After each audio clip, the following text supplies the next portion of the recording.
Hey, what's up? Masaya at masaganang buhay po sa ating lahat. Ngayon po ay nandito kami ngayon sa Baguio City sa Mabini Elementary School. Ang ginagawa po namin dito ngayon ay meron kaming refresher course sa softball and baseball. Preparation for the 2023 na mga tournament, kasama na po ang palarong pambansa. Alam niyo po ba, ito mga kasama ko na ito ay mga teacher from 8 regions sa Luzon. Ito po yung seminar dito sa Baguio. Ito po ang mga taga Mimaropa.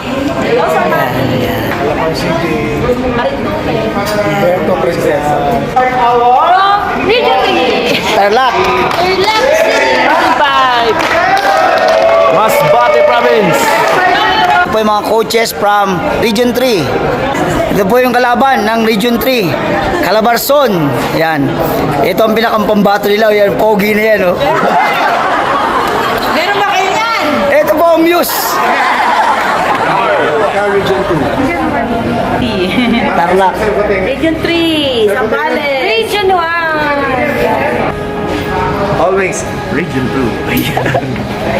Ito mula sa Region 2. Tabok City. Region Car. Ito, Isabela. Region 5. Shout out po sa mga taga Laguna.